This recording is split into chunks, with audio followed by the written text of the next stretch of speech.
Bar Stool Sports.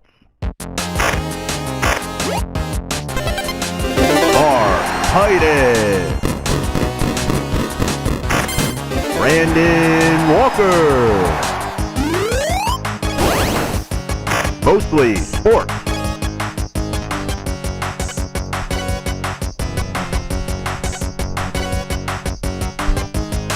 Welcome to Mostly Sports. I'm Mark Titus. He's Brandon Walker. It is Friday. It's March 27th. Happy birthday, Josh. I was just taking a guess. There's a Josh in our audience, Brandon, whose Happy birthday is birthday, today. Josh. If his birthday's today, he's got very excited. What a hit if you nailed that one. Yeah. Happy birthday, Josh. I think there's a pretty good chance I did. I think there's a Josh you out definitely there. You definitely hit a Josh. There's a Josh somewhere who's celebrating a Yeah. birthday today. Yeah. And if you know a Josh, pass this clip along to him. why is he not watching our show, you know? Yep. Maybe This he is how we grow the audience. We say happy birthday to a name and a birthday every day, and we reach the world. You do one, Connor. Happy birthday, Sven. Happy birthday, Cynthia. You always fall back on Cynthia. Yeah, why is it always Cynthia? I don't always fall back on Cynthia. You love Happy birthday, Sebastian. Is there a story behind it? Happy anniversary to Mike and Sarah. Yeah. Ebo, Happy anniversary. hit India or China for us. There's $1 billion apiece. Go ahead. Arjun, happy birthday Sanjaya? to all the Maresh Patels out there. Yeah. Yeah. I could do it. Yeah, That might do it. We are live from Chicago. What do you want to talk about, Brandon? I want to talk about I want to talk about the Sweet 16. I want to talk the first two games of the Sweet 16. Actually, I don't. I think coming out of last night, we had two excellent games. Iowa, Nebraska, and then we had Purdue, Texas. Excellent game. The latter stages of the night, not as good of games.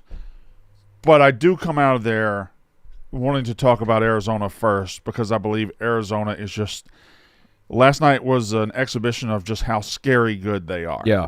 And how we came into this tournament, and obviously we're going to get either a 3-seed or a 9-seed in the Final Four from the one region. But we came into this tournament wondering if the 1 seeds were far and away better than everybody else. And for Florida, that wasn't the case. They weren't. But Michigan and Duke have a chance to prove it tonight. Arizona is just fucking throttling good teams. And I was looking at the box score this morning. I did watch the first half last night with you guys, and then I watched – by the time I got home, it was 10 minutes left in the game. I watched the rest of it. But the box score in this case tells the story of exactly how fucking good Arizona is. They're playing Arkansas. That's Darius Acuff Jr. Arizona played last night. They played 1, 2, 3, 4, 5, 6, 7 guys basically. 7 guys, yeah. Their rotation is about 70. 7 guys played double-digit minutes. Right. And then you had a couple of guys play 1 minute each, okay? 7 guys. 6 of these players scored at least 14 points. 6 of them. Here's how their points go. 21 points, 15 points, 14 points, 23 points, 14 points, 14 points. That is balance to a shocking level. But not just that, Mark. Here's their field goals percentages. Or field goals attempted. 8 of 11, 4 of 6, 6 of 9, 7 of 11, 4 of 8, 6 of 10. Every single one of them shot over 50%. That's crazy. Every single they went 7 guys deep, and all 7 guys were over 50%. There was no Darius Acuff's a good example. Great player, scored 28 last night. Right. Took 19 shots to do it. Yeah. 8 of 19, had 3 assists. Which is not a bad game. Not a bad game at all. Yeah. But that's 11 possessions where he took a shot and they did not score. Right. You look at this group. Koa Pete, 8 of 11. Karchinkov, 4 of 6. Krivas, 6 of 9. Berry's 7 of 11. They're so goddamn efficient and good. Yeah. This is what modern basketball is. Get open shots with great shooters, and they do it better than anybody in college basketball. They were so fucking awesome last night. They get to the rim. They get out in transition. When they miss, Krivas just grabs it. They shot 8 threes in the game, and I think 2 of those were late when it was the last few minutes of the game. They shot basically 6 threes. I picked Arkansas. And they scored 109 points. I picked Arkansas a couple of weeks ago to make the Final Four as a hot team, and I do feel like Arkansas is a very good team and had the good player, but they just got blitzed last night by a fucking great team, and now I'm anxious to see Michigan and Duke if they keep pace tonight as far as just stuffing their opponents in the locker the way Arizona did. Yeah, I mean Arkansas doesn't play defense, and so like there is that element of it that Arkansas will just if they played another, they could play another game today. And Arkansas, knowing what they know about Arizona and how Arizona dismantled them, I think it would go the exact same way. Because Arkansas, at no point in the game last night... Does their coach not make adjustments? At no point in the game last night was Arkansas like, should we stop letting them dunk on us? Should we just, should we force them to shoot threes? Because this obviously isn't working. So there is that element that I think that like Arkansas just kind of, one, gave up, but two, just did not have the style of play or the personnel to stop Arizona. But you're absolutely right. I've thought Arizona is the best team in the country for most of the season. And it is – so the idea of the one seeds being better, Florida was always kind of the other one. Right. Florida was always – it was always the top three. First couple of months. It was always the top three. So, like, I think because Florida lost to Iowa, that doesn't necessarily shake up this idea that, like, the top is better than the rest. Yeah. Yeah. Until Duke, Michigan, or Arizona lose – I'm still going to believe that. And last night's a good example why. Because a lot of people that are just tuning into college basketball are on the Darius Acuff train. Arkansas is really hot. They have a ton of athleticism. For all their flaws, they do have guys who are like long and athletic and highlight reels. Even last night. They like play Arkansas, a very entertaining brand. Arkansas is down 20 most of the game, but like they are still putting up highlights. That left-handed putback dunk was like fucking over, crazy. Yeah. Guy dunks it like behind crazy. His head. Yeah, crazy. So it's easy to like get swept up in that. But Arizona just... this is what they've done all year. They're so balanced. They're so like good. They're so good at everything. And this idea that like they can't shoot threes is just not true. They can. They just don't need to. Yeah. Which is kind of refreshing. And if they need to shoot threes, they have shooters. But it is fascinating because like if you look at lists that people put together of like the best players in college basketball or the best players in the Sweet 16 or whatever. Yeah.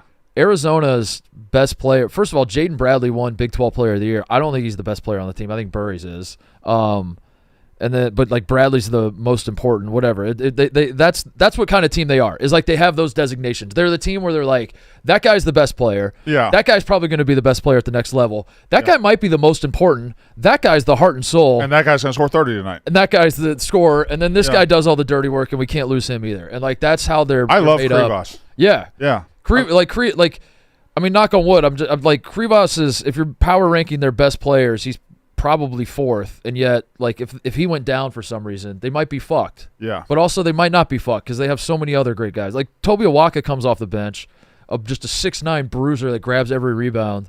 They're loaded, dude. They're so fun to watch. They're a very, very good college basketball team. But it is interesting that basketball in 2026. Maybe you don't feel this way. I do though. You get caught up in this idea that it's the team with the best player is going to the best player is going to carry you. You got to lean on. You got to have a team that has like an elite talent that's going to carry you. And then the other thing is that you need 3-point shooting. And Arizona is winning these games. They have obviously elite talent, but they're winning the games with balance and without 3-point shooting, Brandon. And that's what's fascinating. So now let's transition to another question. I have a question for you because we just talked about John Calipari. Kind of, we alluded to him not really making adjustments and whatever. That's neither here nor there. I thought last night was one of the more shocking adjustments I've ever seen. And this is you obviously are on the cutting edge of analytics, Ebo. If you want to join this conversation, yes, leading the charge. Cutting a 6-point lead to 71-68 with about a minute and a half left, and then confounding your opponent by throwing 4 defenders on the ensuing inbounds pass. Is that where basketball is going, or is that just never seen this before? Right. I need to study the thought behind it a little more. Ebo, what are the analytics on this? So far from the data set we have, it's a 0% success. Oh, it's not good. Yeah. It's not good. Yeah. But we have to focus on the process, not the result, and the thinking behind it. Like, is there rationale behind it that might make sense? Mm-hmm. It didn't work this time. Maybe next time it will. Maybe it's like one of those things where it's like you can bring someone down. There's a phrase. It's like if you're fighting with the dumb guy, you just look like 2 dumb guys fighting. Maybe that's what it is. So what you're saying you're trying to be the dumb guy, and you make them look like a dumb guy fighting with you. If we do it long enough, and I come out of the huddle with 4 guys, then the other team will respond by sending 4 guys out. Maybe. And that's how we fundamentally change basketball. It is a gentleman's game. I thought as far as coaching goes, and that one notwithstanding. By the way, is that confirmed? Did we have a good camera angle that shows us they were actually there? Yeah, there were 4. Okay, all right. 100%. McCollum for Iowa, right? I'm saying his name right. Yes. Ben McCollum. Ben McCollum. Last night, Iowa was behind the entire game up until the last 3 minutes, but they just kept staying there and kept going and kept. I thought Ben McCollum coached his ass off. You could tell going into halftime, the message was like, we're sucking, but we're right there. And he was the Iowa guys afterwards said, I believe, what's Iowa's best player? Sturts goes to the bench at one point. They have a timeout, and they asked him in the aftermath, what happened there. And he said, well, he pretty much broke everything in the huddle and told us we were garbage. Yeah. And the last 3 minutes for Iowa was an incredible flurry of basketball. Nebraska finally just ran out of juice and ran out of shot making. And they're a 9 seed, but goddamn, Iowa was fucking impressive. Iowa, let me pull this up because I want to get They're just gonna hang around, and then hit 4 threes in a row, and you're just fucked. Iowa plays very slow. Their three wins in this tournament, Brandon. They scored 67 points, 73 points, and 77 points last night, which was actually a ton. Like I anticipated Iowa, Nebraska to be played in the 50s. Like they had a game earlier the year where they were played in the 50s, but I point that out to say that if you just look at the final scores, you might not notice what Ebo, you sent this last night to the chat, right? Yep, Bartorvik. 3 of the top 4. Now, did Arizona jump them after? This was tweeted before Arizona, Arkansas. Yeah, I don't know. Arizona scored 109 points. But anyway, 3 of the top 5 maybe, at the very least. Best offensive performances in this tournament have been from Iowa. Adjusting in terms of efficiency. Yeah, adjusting for the difficulty of opponent. And I feel like that's 100%. They absolutely know who they are. They're like, Sturts is going to have the ball a lot, and he's either going to shoot it or find an open shooter, and all 4 of the other open shooters trust that implicitly. They're just all on board with it. So they're not like, you can't get them out. You can't make them try to reinvent the wheel. They don't get out of themselves. Yeah. In Nebraska, Iowa, that was a great scene too. Just 2 Big Ten teams in Houston. Great crowd for Nebraska. Yeah. And now I will ask this question, and this might be more my expertise as the #1 college football expert in the world. Matt Rule was shown on camera, the coach of Nebraska, who took over football a couple years ago and has done not a goddamn thing. He was shown in the stands with about 4 minutes to go. Nebraska had led the entire game up until the moment he was shown in the stands. I didn't make that connection, Brandon. You're right. The second he was shown, Iowa finished the game on a 15-6 run. Whoa. Thoughts?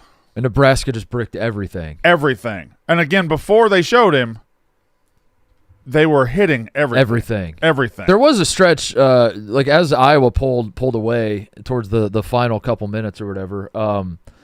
They shifted into don't foul mode. Yeah. But then Nebraska was bricking everything. You could see Iowa almost shift into we don't even have to guard him. Right. Like holy shit. Let's just watch. They're bricking literally everything. They had a possession with 5 shots, I believe. They just kept missing.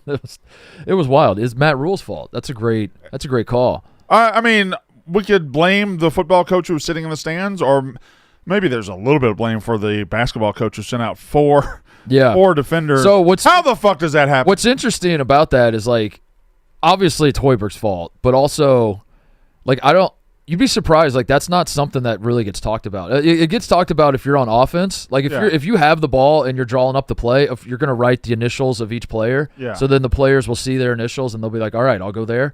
Defense generally in those spots, coaches aren't like, all right, Brandon, I want you standing here. Ebo, you standing.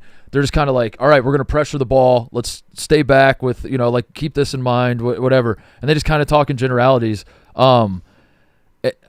So I don't know who ultimately – I don't know how this happened, I guess is what I'm saying. So what goes on in the kid's head?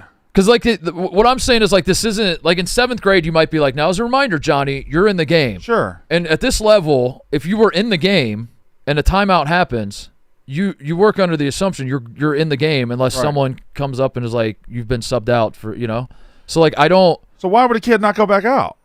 I don't know. That's what I wonder why the kid thought he wasn't in. Also, it does fall on Hoiberg because even if that does happen, you have to notice that there's 4 guys out there. Yeah. Start screaming and stomping your feet and get the ref's attention.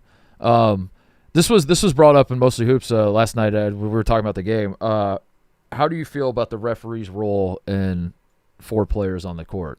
If hypothetically, if the ref had stopped and been like, hey, Nebraska, you got 4 out here, you should get another one out here. Is that fucked up? Is that unfair to Iowa? I think that would be unfair. I think the ref's job is to officiate the game on the court. And if 80% of the team shows up, that's on them. That's on them. Yeah. I can't babysit Fred Hoiberg. I can't go over there. No, obviously from the movie Hoosiers, there's hey coach. Right. We need a 5th guy. My team's on the floor. But what if that's what Hoiberg was doing? That would be amazing. What if Hoiberg... and this is why. But I think it's easy to score 5 on 4. But in that situation, 71-68, you're on your own baseline. I think it's a well-coached team to recognize it and throw the pass. Yeah. A lot of guys aren't going to have the nuts to throw that pass in that situation, even though it was wide open. And the one guy who was supposed to be out there that wasn't is the big man who would have been deep. Yeah. Like if the point guard doesn't go out there, that just means that you don't have someone in the back. Like it ultimately doesn't matter that much. So it wasn't just that they had 4. It was that the one guy who didn't go out there was the most important player in that spot. Brutal way to lose. Nebraska, I think for most of the season, so Nebraska started like 17-0, I want to say. Maybe it was more than that. Maybe it was less. Who cares? First loss was that great game at Michigan. Yeah, at Michigan. They started out extremely hot. I think they got up to the top 10 at least. I don't know if they ever touched top 5 in the AP poll. But even as all that was happening, I think Nebraska fans were like, we've never won an NCAA tournament game. Yeah. Like, let's just listen. We're not talking national title. I said one time on the show, like in December or January, I was like, I think Nebraska could go to the Final Four, and you could hear the collective coming from Lincoln. Just like people were like, what? Yeah. You really like they never let themselves get ahead of like what they were actually trying to do this year. But Brandon, to make the Sweet 16, and then you look up and it's Iowa. Yeah. It's a 9-seed Iowa. Yeah. A conference team that like you know that's a fucking 9 seed. That's a rival that. And then you're playing better than them for most of the night. You're in control of the entire game, and to lose it in that manner is crazy.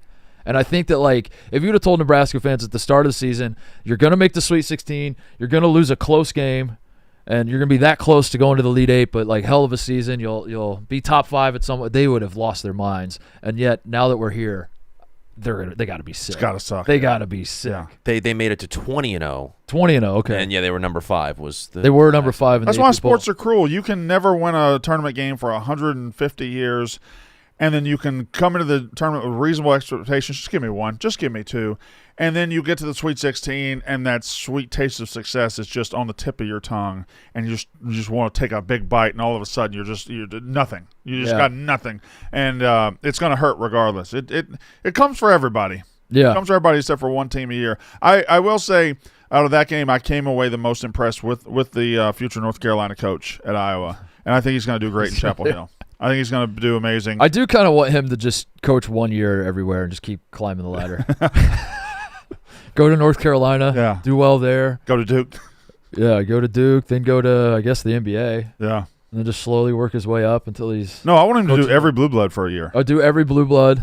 North Carolina, Kentucky, Kansas, Duke, just keep do going. the loop. Do the circuit. True video game style coaching where every offseason. He gets to the coaching carousel, and he's like, I'm just going to look. I'm just going to look and see what I got here. That was my fantasy idea for LeBron, was to sign 1-year contracts. Like once he left, play for everybody. Just like play for everybody, be a mercenary. Just every offseason, just look at. I thought that would be funny. He gets accused of ring chasing, but he's like, all right, fuck it, I'm just gonna go play for the Grizzlies. I'll bring a ring to every single franchise. Iowa versus top 40 KenPom teams, 3-9 entering the tournament. Now 3-0 in the tournament. Wow. Yeah. Wow, they're really hot. Mm-hmm. Who's the last team to beat them? Ohio State. Oh, it's like on a neutral floor. Oh, like a week ago. Or 2 weeks ago. Okay. Well, I guess I'll have to get that banner. Yeah, last year prepared. Iowa. The other game, and I often get accused of taking fans' response online a little bit too seriously and paying too much attention to it. But I did feel this kind of groundswell of people turning on the way Purdue plays basketball last night. You think so? This unethical hoops, the fact that in the last 5 minutes they had no interest in scoring an actual basket. They only wanted to get fouled. Braden Smith. Braden Smith is just driving and hooking people to try to get a foul and getting rewarded. Yeah. The last tip in, kind of some roughhousing going on down there. That one I don't mind because, listen, it's the last second of a tournament game. Yeah. I'm not wanting a foul. I don't mind called. it too much but then the context, I think it is what bothers people. And then like even on the last play, you could see Trey Kaufman-Wren is hooking on the last play. Yeah. I think it's like when you watch 40 minutes of that, people just lose their minds. Yeah, it's not it's you famously you don't like it when it happens at the pro level with the current MVP, and it's. For all of my defenses of modern basketball, it's the one thing I can't defend is the foul baiting and the throwing your head back and grabbing and hooking and refs have just not been intelligent enough to keep up with it. Yeah, I don't know how they don't see it. They just must not watch basketball the way the rest of all of us watch it. Yeah, I don't understand. They must not like actually know going in that like these players are going to try to do this. Keep an eye on that.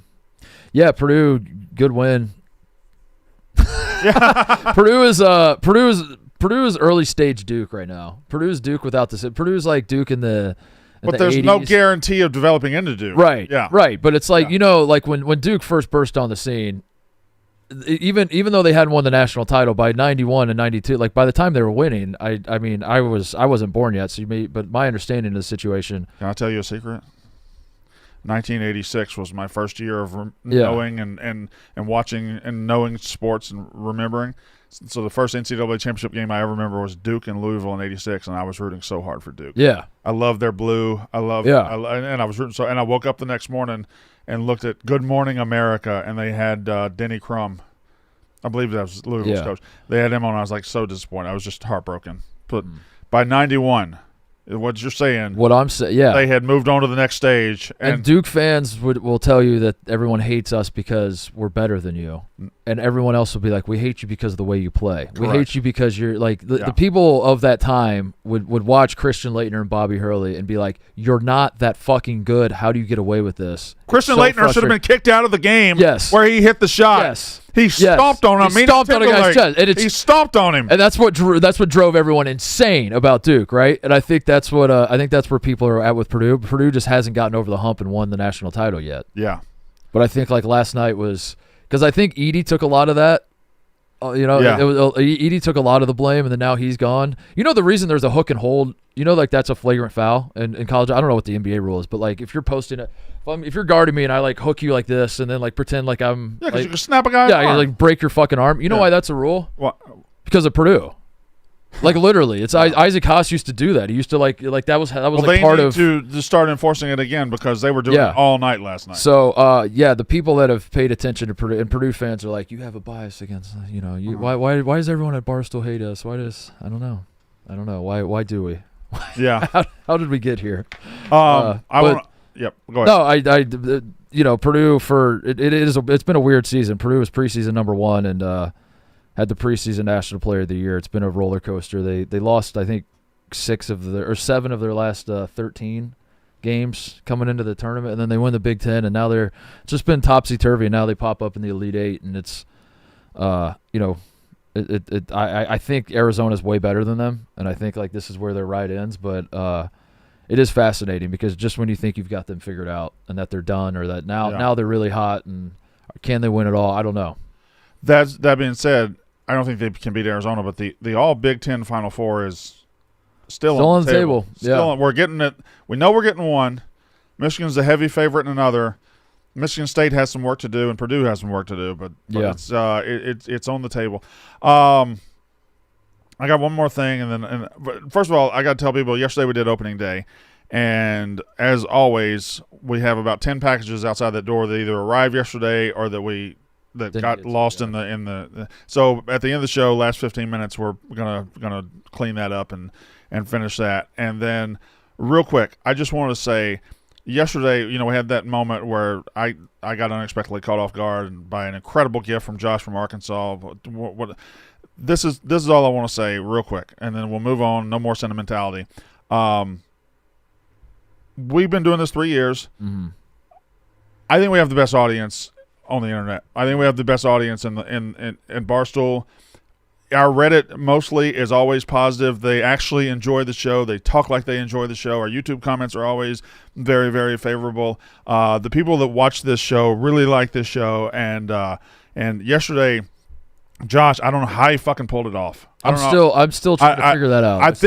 I'm guessing he was looking up West Point high school football programs, and he got lucky that this was. But then he recognized it, and he got it, and he sent it to me. It's one of the great gifts, not only from a stranger, from anyone in my life ever, and I appreciate that. But I just want to take this very short moment to thank our audience as a whole, because yesterday coming in, me and Mark both looked at each other with that big pile of boxes and was like, is this going to be the last time? Do we need to do this opening day? It's kind of stale. And like 7 or 8 times yesterday, we opened boxes with the most heartfelt fucking gifts from our audience. And I just want to say I appreciate how fucking awesome our audience is. It was almost too good, Brandon. It really was. Like I wanted to stop doing it because I was like, this is... I feel bad. It feels like a little weird, like we're asking people to send us gifts, but it's not really the point. We don't want gifts. We just want to, like, you could send us literally anything. We just want to open shit and like you pointed this out. It's like a connection to the audience. Yeah. And it doesn't have to. We don't want you to spend money or just send us some shit and we'll open it, right? Yeah. And then it was getting to a point where I was like, we should stop doing this because this is like not hitting. And then after yesterday, I'm like, this is hitting a little too much. Right, I think we should stop doing this. I think we got to stop doing this. I don't think we can talk. Listen, and I got them right here. I put everything else, up, and I got them right here. I'm going to frame them and put them back there. But like next year, Connor's girl bully is going to be in a box. She's going to apologize. We're just going to do like. I almost saw her in San Francisco, but no, I do think that yesterday was. Stop right there. Stop. I want you to continue that sentimental thought you're about to share. You almost saw your girl bully in San Francisco? Yeah, she lives out there. Did you actually almost see her? We were in contact. Thursday night, we were potentially going to meet up, and it just fell through. The fuck did you let us go to San Francisco for a week without telling us? I did tell you guys that. You did? I said it on the show. But why did we not? Why did you not do anything about? Like I didn't know. Thursday night we were planning to get together after the. Why didn't you tell us that? Because maybe it was a surprise. If we hadn't actually, but then it turned out to be nothing, and I didn't want. I already couldn't get Russillo on the show. I didn't want to come through. Russillo's nothing compared to your girl bully. I didn't want another disappointment of me saying, "Hey, I'm going to meet my girl bully," and then it fell through. Hang on a second, Brandon. Ryan, I didn't say that. Ryan, I didn't say that. Mark. Wait, no.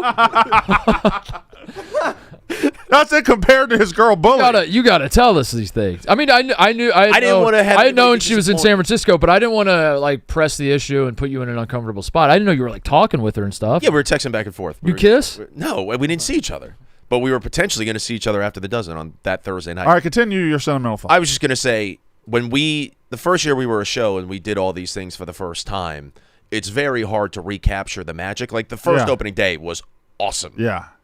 I still think that yesterday's opening day probably was my favorite that we've done. I mean, Josh. I mean, what an incredible moment, and then you get in the Connor Griffin box. That's great. And the woodwork that everybody was doing, like they spent a lot. The custom basketball, the football, people put a lot of time and effort to put together these really creative things for us, and that is not lost on us in the slightest. I really didn't realize that was Connor Griffin. Because I opened the Binghamton box. And I saw baseball, and I just saw CG as his signature. Mm-hmm. And I jokingly said, "This is Connor Griffin," and then you lost your mind. No, it is, yeah. I forgot that guy existed. Yeah, we got to get to a game. Mid-April. There are too many Connor Griffins out there to keep. Yeah, the Connor Griffin. We were already talking about ConnerCon. The Connor Griffin baseball tour is stacking up. Whether it's going to Indianapolis and seeing Connor Griffin, the number 1 prospect, playing in the AAA league. We should actually go. That would be fun. Yeah. Victory Field is awesome. At least it was back in the day. I don't know if they've kept it up, but got a little lawn in the. You a fan of the outfield lawn? Yeah. Connor? Does that do anything for you? Yes. Take a little blanket. Take your sweetie pie. It's getting my nether regions all juiced up. Yeah. Should we stay at an Airbnb at the old field? Oh yeah, you could do that. Yeah. Oh, is that where that is? Yeah. Yeah. Huh. Yeah. You built a website, by the way? That was not me. I did not make that. Compom.com? I can find. I think somebody DM'd me and said that they put something together. While we're feeling sentimental, and I just did what I did, and you did what you did, I would like to balance that. I would like to balance that by saying Compom the other day was an abomination. Stop. It was really bad. It was really bad. It was fucking terrible. Spider. It was one of the worst. I want more thought to go. Yeah, what are you talking about? This was half-assed. Spider came up to me afterwards. Was like, "Dude, thank you so much for showing love to Connor Zilich. He's 19 years old. He's next up." You just Googled Connors. You just did that. I know. I saw a story in the week leading up that he also this massive spin out and this big kerfuffle, and it was kind of badass, and I wanted to show him love. I want more categories. I want like sex appeal, Q score, okay, sports success, Luck rating. Luck rating. We could do that. Needs a luck rating. Also, you just used first name Connors. You could have used an ex-con. You could have used Tony Con. You could have used. You could use. There's so many Connor cons, and you just chose to go first name only, and I think that's bullshit. Yeah. No. Yeah. There's no space for any of those things that you just. What, Tony Con? That is a con in sports. It's actually a con. Yeah. It's a con, actually. It's a con. He's a con. Right. Con. And it feels like you're kind of making a political statement. No, I'm not. It really does. Kind of does. I'm not making a political statement. That, I think, is a differentiation in the name tree that I'd have to look into. But yeah, maybe we could. Well, listen, you guys go on me the first time. Stop. The actual nature of the whole event is you allowing for the differentiations and the name tree. No. It's Connor Con. So you're going to say, this Connor's good, this Connor's good, this Connor's good, this Con's good, but this Con is not. I think. Who do you think you are? You guys got on me the first time for not having any LGBTQ, for any real differentiation in race or anything like that. We resolved that in this one.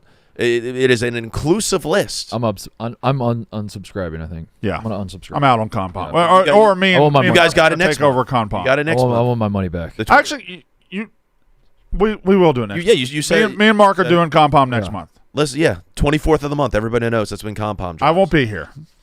Yeah, Are you gonna? I won't either. Right. Wait, what? Yeah. I won't be here the 24th. Everybody knows that. Yeah. I'm moving back to Los Angeles. Weenie dog race. Yeah. Right. Yeah. So. You ever think about that? Shit, yeah. Okay, then I guess I'll take it next month. No. The rankings aren't going to stop. They come the 24th of every month. Can't stop me. Regardless who I am, Mom and Dad. Regardless of who puts them together. I learned it from watching you. Rankings are coming out. Is your bracket already toast? Did it bust because you picked wrong, or did it bust for a Reese's? Because everything, including your busted bracket, happens for a Reese's. No shame in a busted bracket, just more chances for a Reese's. Throw me one, Ebo. Up top. Hammer time. Bad catch. Here, throw it again. Right here, up top. Why? Oh. Oh, no. Oh, no. Spilled. And we're going to get ants. What happened? You just knocked over his drink. That throw wasn't close. And you got it all over the Pablo Sanchez. I mean, what? Can you not throw it to my hand? Throw it to my hand. There's my hand right there. Evo, please. Oh. It's happening again. Evo, we talked about this. We're gonna get ants. We're definitely getting We just cleaned it. Turn your busted bracket into your shot at Reese's and more. Post your busted bracket. Follow and tag Reese's on Instagram. Yeah, you got his drink all over the Pablo Sanchez. You knocked his drink on the Pablo Sanchez. Is that the Chicago one? Yeah. Come on. Turn your busted bracket into your shot at Reese's and more. Post your busted bracket. Follow and tag Reese's on Instagram, X, or TikTok. Use hashtag for Reese's Sweeps for a chance to score free Reese's and a shot to enjoy those Reese's at the men's or women's Final Four and championship games. No purchase necessary. Only open to legal residents of the 48 U.S. states and D.C. 18 years or older. Void in Alaska, Hawaii, where prohibited by law. Starts March 19th, 2026. Ends March 27th, 2026. Turn your busted bracket into your shot at Reese's and more. There we go. One last college basketball thing before we move on. You read that last sentence. Yes, the bolded there? Yeah. All right. Includes daily entry periods. See official rules at every bracket bust for a Reese's.com/pages/official rules for how to enter, prize details, odds, and restrictions. Sponsor the Hershey Company. Thanks. You're welcome. I don't know if this comes to fruition. All I know is on Twitter this morning, it was reported that Aiden Holloway, the Alabama guard who has been out for the whole tournament due to getting arrested with mountains of marijuana and no tax stamp, it is reported that a judge, I don't know what you got to do to be a judge in the Tuscaloosa, Alabama area, but a judge in Alabama has been granted his motion to travel out of state by a Tuscaloosa District Court judge per court docs. Alabama plays Michigan tonight in the Sweet 16. I'll start with this. I'm almost to the point where I don't know that we need sitting judges in college towns. Yeah. Because they're making a fucking mockery. Judges They're making a fucking mockery of if you have an SEC school, and I'm just going to say SEC because it's the worst place for this. If you have an SEC school, you're not allowed to have judges in town because Ole Miss is taking advantage of it to a lesser degree because that's not a criminal thing. Like, the quarterback didn't do anything criminal. Right. But Alabama is doing criminal things. Right. And judges continue to step in and be like, hey, that's fine. Alabama did, again, not criminal, but Bediako. Yeah. The same sort of idea of temporary restraining order. Can I say something controversial, Brandon? Sure. I would like to right now. Okay. I hope Holloway plays. Mm-hmm.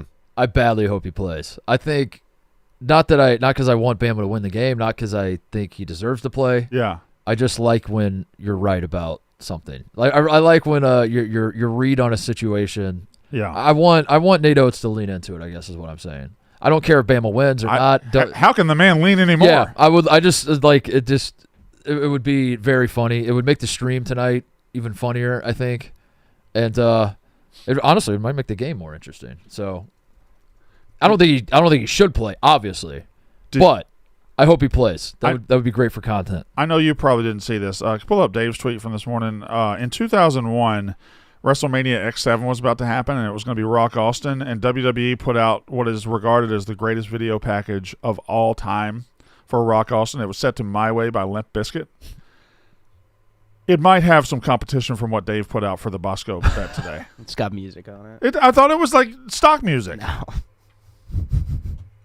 No. We can't play a tweet by Dave Portnoy. No. He doesn't play by the rules. All right. We could see the visuals. It's worth watching. It doesn't work without it's unbelievable. It doesn't work without the sound. It is like the My Way promo. Yeah. We need heroes and villains in sports, Brandon. You know this. Yeah. And Bama just ripping the mask. It's already off, but yeah. like this Bama just finally just going, fuck you all. Yeah, we're bad guys. We don't care. Would be something. Would be absolutely something. And the fact they're doing it for basketball when for years and years and years the knock on them was they don't care about basketball. Right. They don't and now they're just like, you know what, fuck the law. Yeah. We don't give a fuck. We're selling weed. We're taking guns to wherever they don't need to be. And god damn it, we're gonna only lose by 12. Could be a good game tonight. I mean Bama's style of play is such that like they're never really out of a game, but that's you just kind of never know what you're going to get from them. Watching Arkansas get dismantled by Arizona makes me kind of feel like that's very much on the table here because Michigan is just ruthlessly good across the board. Alabama can score. Right. And like if you can score, that's great, but Michigan can do everything. They can defend, they can score, they can do everything. If you're trying to beat a Michigan team that doesn't have a ton of weaknesses and you're obviously outclassed and you're not as good as Michigan, Bama's the way you go about it. Just shoot a bunch of threes. Hit a bunch of threes. Like Michigan, when they don't look that great, they have it's because Wisconsin's a good example. Wisconsin beat them in Ann Arbor, and if you watch that game, I mean, it was just Wisconsin was hitting everything, and Michigan's defensively running around the Lithuanian on Wisconsin was just fucking bombing threes, stepping out and pulling the rim protectors out. So if Alabama can do that, they might be in business, but they're just as likely to miss everything and lose by 30. And it's just like Alabama's impossible to predict. Spreads don't matter with Alabama. So like if you're looking at this and you're saying Bama's like what, 8.5, 9.5? I don't know where it is now. Yeah, it's around there. So Michigan's going to roll, maybe. Yeah. Maybe not. Like Bama doesn't play by those rules, but they don't play by any rules. But they don't play by those rules. No, they sure don't. They don't play by those rules. They don't play by basketball rules or society. Like rules. if Iowa or Nebraska was like a 9.5 point dog, you'd be like, all right, well they're just outmatched. They just don't have the. But Bama's spread reflects like they could win by 20, they could lose by 20, and you just don't know. I guess St. John's Duke is on the other side. You got St. John's Duke, Michigan State, UConn. I think that is, ever since we saw the bracket, that held up as the most fascinating region. Yeah. And tonight, I don't know. Give me your fantasy Final Four. Give me your this would create the most intrigue. This would get the blood pumping for you the most. I mean, I think the way the brackets are set up, an Arizona Michigan semifinal is the most fascinating result on that side. I don't now that What do we got? We got Arizona, Purdue, or Michigan, Bama, Tennessee, Iowa State. I mean, that's not even close. I wanted to see the Michigan, Arizona. Now that we're here, and now that the 1 seeds haven't gone out, I guess we're not here because we're just in the Sweet 16 for one side. But Michigan, Arizona needs to happen in the Final Four. Those are two of the best. Both of those teams spent a couple of weeks as unquestionably the best team in college basketball this year, right? Sure. On the other side, though, I can see a little. Let's do a little fuckery because I don't think Duke getting there is the most fascinating. I think St. John's to me. Rick Pitino redemption. The St. John's returning to the biggest stage. I think St. John's, and then on the other side, we're down to what Iowa Illinois. Yeah. St. John's, Illinois. St. John's, Illinois. Yeah, I think St. John's, Illinois. If I'm creating the perfect Final Four out of what's left, it's Michigan, Arizona, St. John's, Illinois. That being said, I Duke is obviously the best team in that region too, but they got a lot of hay to put in the barn with these teams they got to deal with. Yeah, I think St. John's. They're the most. They're the best story. They're the best story. They're the story with the most upside. Yeah, you can't beat that. I guess. Let me say, Izzo getting back to the Final Four wouldn't be without juice. That would have some juice. Continue. Sorry. I can't get over Illinois. Yeah, they were good. I mean, damn good. That was such a disappointing game, and like, good on Illinois for making it a disappointing game. But like, I thought that was going to be the best game of the Sweet 16. Houston let down, and Houston just could not make shots at all. Well, Houston's the opposite of Alabama, right? They can be a 10-point favorite, but if they're not scoring, then they're going to. It's going to be ugly and stupid. And that was. Did Arizona? What was the final score of that game? What, Arizona? No. The Illinois-Houston game. It was 10 points, 65-55, I think. So Arizona almost outscored both of them combined. Arizona scored 109. Yeah. I guess that's 120, isn't it? 120. Yeah. I mean, still a game. Still 120 total in that game, and Arizona had 109. Yeah, they outscored them at half because they both went to halftime at the same time. And I think it was 46 points at half in the Illinois-Houston game, and Arizona had 49. More than that. 24-22 or something. And this is what I didn't like last night. The refs, with their constant reviews in Texas-Purdue, it started at 6:10. The next game started at 6:30, Iowa and Nebraska. In the second half of Iowa-Nebraska, I think there were 4 fouls called in total. Iowa-Nebraska finished about 3 to 4 minutes ahead of Texas-Purdue. And then instead of the TV networks or somebody saying, all right, let's just stagger these a little bit coming out, they tipped at the same goddamn time. Literally the exact same time. They tipped at the same fucking time. How does CBS not grab somebody in one of those arenas and say, hey, just let's get to the first media in this one, and then we'll start this one. Yeah. And that kind of, the rhythm of last night was off and weird. I hate the slate. I hate how late these games are starting, and the people in charge are going to say we have to care about the West Coast, Brandon. The West Coast, we have to keep them in mind. And I'm someone who believes that the West Coast is the best time zone to watch sports. I loved it when I lived out there. I loved everything started a little bit earlier. Where'd you live? The people.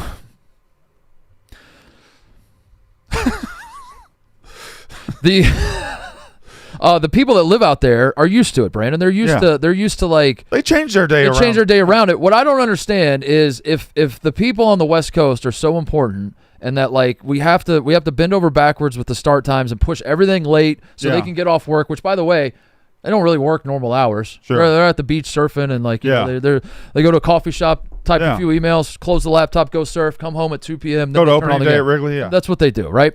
So if those people, if we're so concerned about like we have to make it start at tonight's game starts at 4:10 West Coast time. Yeah, the first game starts at 4. If you're so concerned about that, why did the like Pac-12 dissolve? Why do all of the conferences on the West Coast? Why is like everything that's like tried to exist on the West Coast? Why does it go away? That's what I don't understand. Good question. Good question. I don't understand that part. I don't understand the is the West Coast watching sports or not? Is what I'm getting at. I think are they watching sports or not? Arizona is. Okay. Oregon is in football season. Yeah. But no, they're definitely I don't mean to say they're bad sports fans. I'm saying that like on the one hand, a lot of these decisions with conference realignment are predicated on like you have to get east, you have to like tap into this east market, and the TV is like we got to go west. And the TV's like we have to do everything to make sure we're not upsetting the West. Maybe the country's just too big, man. I think that's it. I think we need And if you would do me a favor, we need a champion to get ahead of this, to be on the West Coast and speak up and say, listen, you guys can start earlier. So when you move to the West Coast in a couple of months, can you be that guy? Yeah. Okay. Just start it earlier. Who cares? Yeah. Start it whenever. Oh, yeah. Start it whenever, bro. That should be our campaign. Yeah, it's hella cool, man. If you start it whenever, it's you some work. Hella. You do one. We need a rap. It's hella fine by me. Need a rap? Yo, bro. Stop. I'm going to stop you there. I couldn't watch that unfold. You do a bit. I do have some business I would like to do. In basketball, the great players don't just go it alone. They have teammates, coaches, and a solid support system behind them. It's kind of like insurance because, let's face it, a lot of us probably aren't great at doing that alone either, and that's where State Farm comes in. State Farm is a teammate, always ready to assist, help you find the coverage you need, and help you recover from the unexpected. From fender benders to storm damage or even just a question about your policy, State Farm is there to help provide and assist when you need it through the State Farm mobile app, a network of 19,000 local agents, and online at statefarm.com. So don't just go it alone. When you need help protecting what matters most, State Farm is there. State Farm with the assist. Coverage options are selected by the customer. Availability and eligibility vary by state. The BBA continues to roll on. Best commissioner go watch in sports. Go watch the BBA. These games are too late though, and thankfully, I think this is the last day. The BBA games are too late. No, I would never do that. Okay, all right. As a commissioner, I would never do that. You put yours out at like 9 a.m. Yeah, right? these are matinees. Yeah, we care about the audience. Yeah. But I think tonight's the last night of late games, super late games. Yeah, usually Saturday and Sunday are like 5 and 7. They figure it out a little bit, but anyway.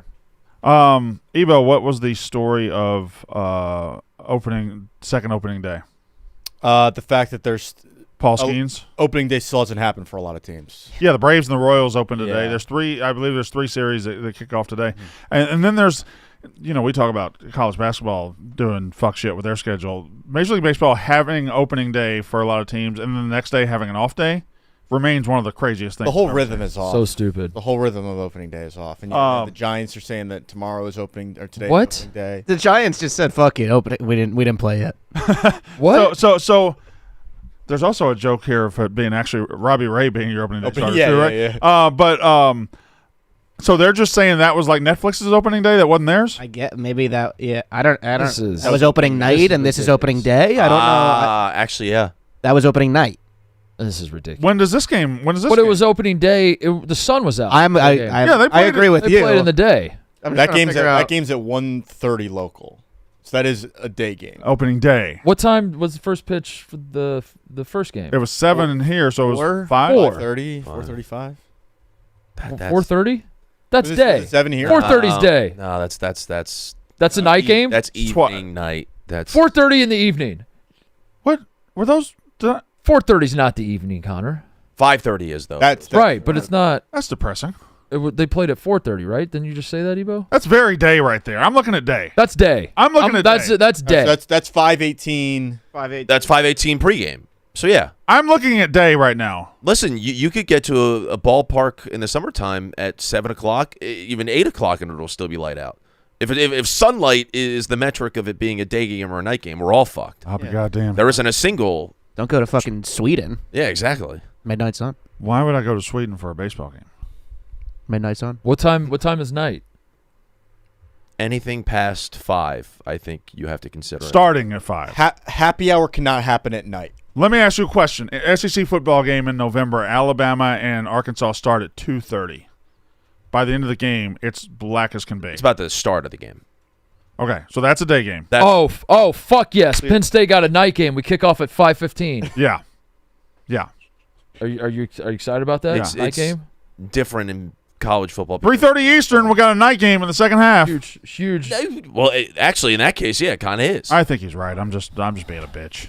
But still, I think. But that was start time. I think if that was neither a night game nor a day game. Right. Like you can't call that a night game. That's not a night game. It's not a day game. That's an evening game. It's a late afternoon game. Late afternoon game. So opening evening. Is what that was, and now they did opening day at. Did you see? Paul Skeens didn't get it, and I don't want to. I'm never going to make this a thing, but I did invite Ebo to my homie's fantasy baseball league back in Mississippi. He did join, and his first pick was Paul Skeens. Bruh. Anyway, What are you looking at me like that? Man. Why would you take Paul Skeens? Paul Skeens, of all people. Know. He sucked. So he didn't get out of the first inning yesterday. Did you see how he didn't get out of the first inning? Yeah, the O'Neal Cruz. O'Neal Cruz is fascinating to me. Doesn't own a pair of sunglasses, apparently. 3 or 4 years ago, he was like the next thing. It was him and Ellie De La Cruz, right? They were the Cruzes. Yes, and he was he always an outfielder or was he an infielder? He was a shortstop at first, so they moved him to the outfield. He's the best athlete on the field, but he can't field at almost any given time, and somehow he cannot play defense. How can you not field at that level? Like he had to those runs against Skeens were earned because he couldn't even get close enough to make an error on the ball. And this one, I mean, I will say these day games in early April, it's hard to Sure. Like the next play after this was like 2 pitches later, he literally just let a ball drop. Yeah, but he's a Major League Baseball player. Yeah, correct. Oh, God. Yeah, like he just doesn't own sunglasses. I guess. Paul Skeens' ERA 67.50. Oh, I think that'll go down. That was your number one pick? Yeah. And they batted around against him. Oh. I think that'll go down. Whew.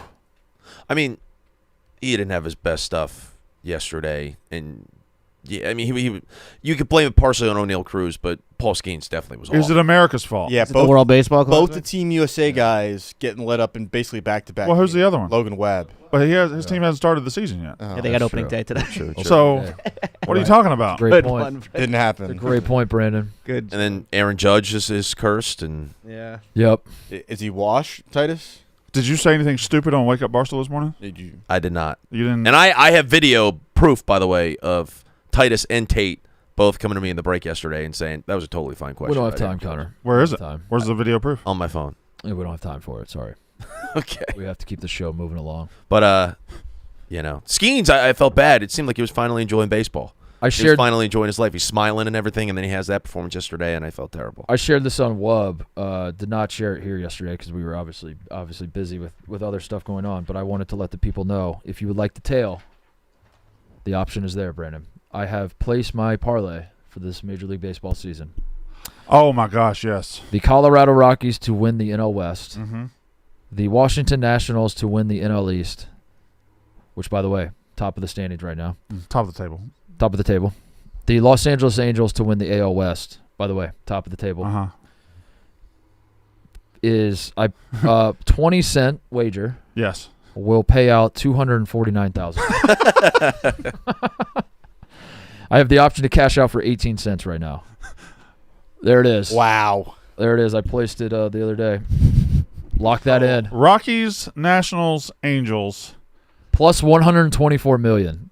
I'd love to get like a sponsored bet on the DraftKings app with Mark's face next to Yeah, if anybody wants to tail, that's what we're doing this year. And, it seems crazy. It's a long shot. No question about that. Injuries happen in sports. Surprises happen. Last year, the Marlins were one of my teams. Did they start hot? They were they finished almost 500. Yeah. They finished like third in the NL East. People forget you only lost that bet by like 40 or 50 games. That's right. So 162 in a season. and again, TJ, would you like to pull up the standings right now, please? Yeah. To show the people, the naysayers out there? Let them know. I would like to let them know right now.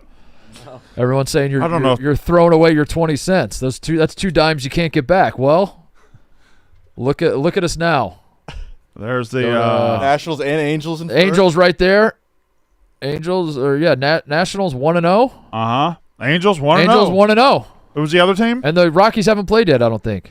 So they haven't lost yet. So they have not lost, and they are currently 0-0.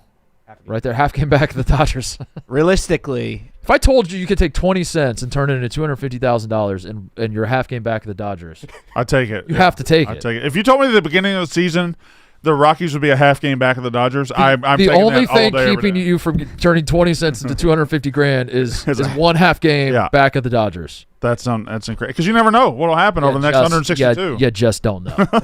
Realistically, what cash out would you take?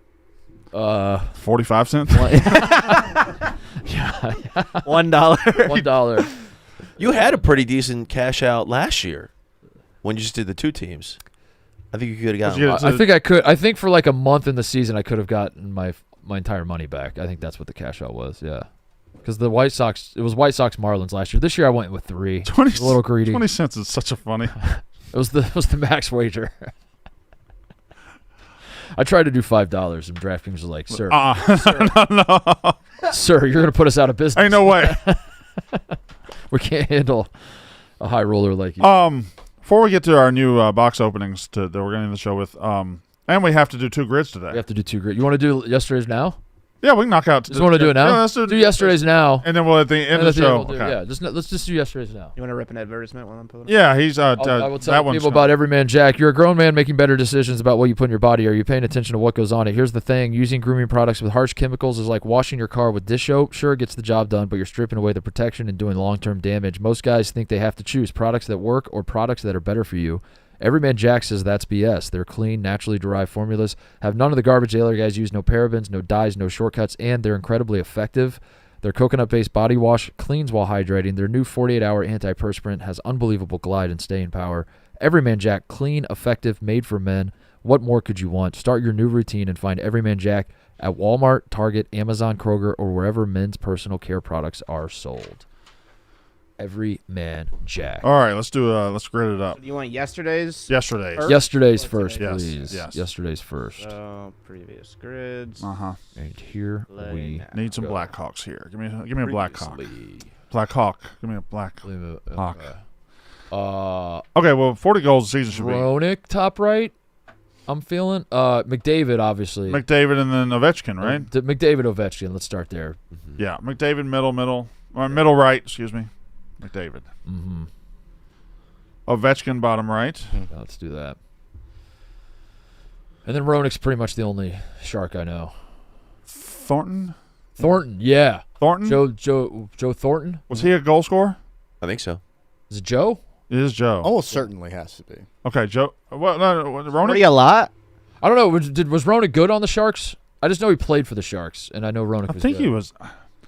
40's a good season. Okay. I don't think it's a historic season. It's a very good season.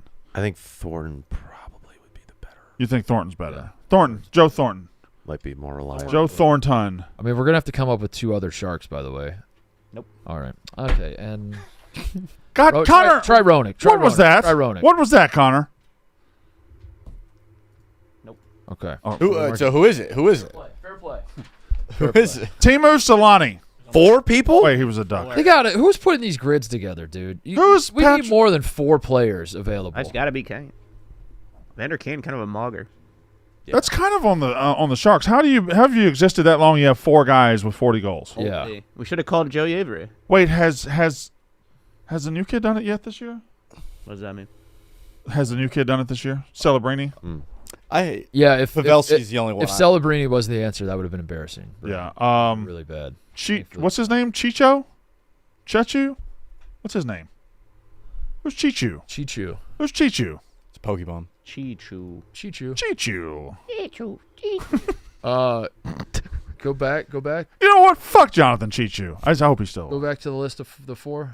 Chichu. Pavelski is a guy, right? Mm-hmm. Yeah. We should know him, right? He's good. I recognize that name. Why do I know? Look at his nicknames. The Big Pavelski But also America. Little Joe. Captain America. Captain America. That's probably why I know him. Yeah. and Pokey. Yeah, it can't be Little Joe and Big Pavel. Nobody's ever called him Joe Exotic. I'm sorry. Nobody has ever once called him Joe Exotic. Do you want to start like a feud with one of these guys that cost us the grid? Like, should we team fuck Joe Pavelski?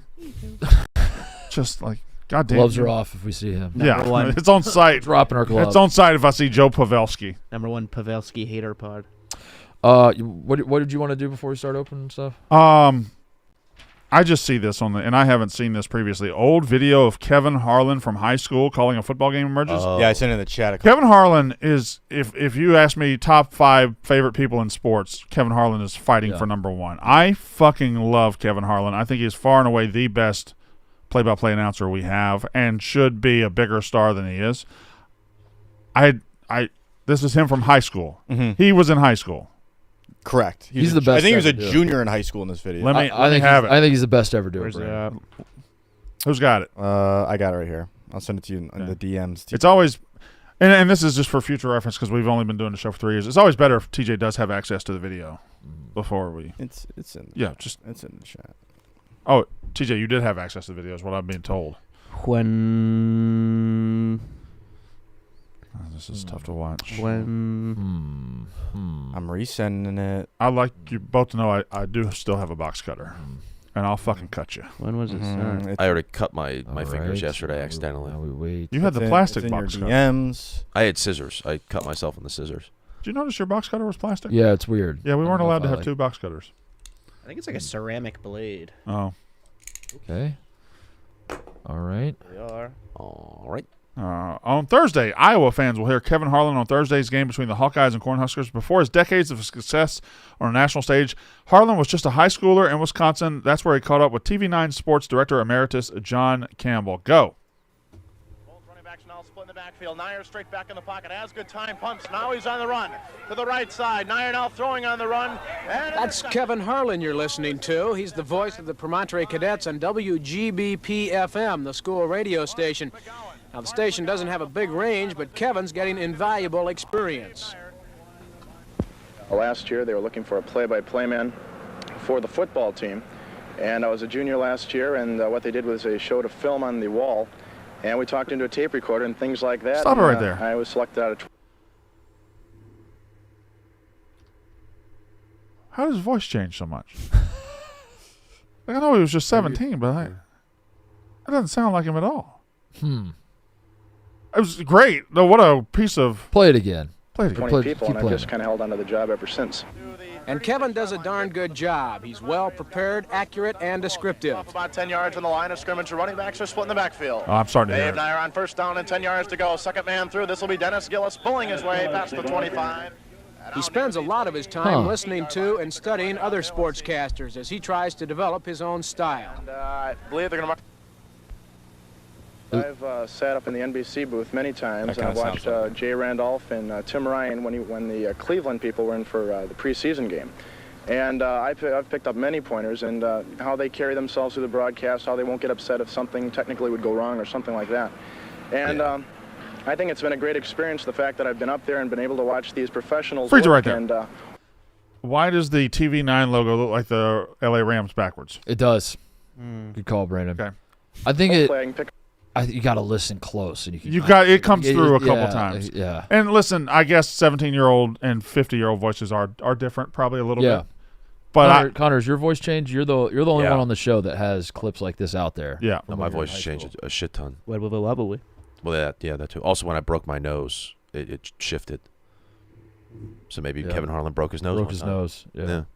You broke your nose how again? Getting curb stomped into a basketball floor and losing my two front teeth. Yeah. That's right. Are you almost like advocating it? Like, you know how they're like trying to get pitchers to tear their UCL early so that they can just get it out of the way? Maybe like if you're an aspiring broadcast out there, break your nose. I mean, I never got flat out advice, but there were people who said, like, I got my voice deeper because I smoke cigarettes all the time. Yeah. That's very chain real. Smoking cigarettes. Yes. Is the move. No, I don't recommend that. I have never done that. You know who chain smokes and has an incredible voice is Gene Honda. I don't know if that's a name. He smokes. He smokes like he's smoking. Gene Honda right this second is smoking a cigarette. He I has would bet my life on it. He is the PA I would bet announcer my at the life United Center. right this second he's smoking a cigarette. Mm-hmm. He does the voice. He's the voice of the Maui Invitational too. He goes out to the Lahaina Civic Center. And I watch this man every time there's a timeout. Just like get up and walk out and just smoking, hit a cigarette and come back. He's incredible. What a voice. I saw him. But that's the secret sauce. Yeah, you ask him, he's just like, yeah, I smoke.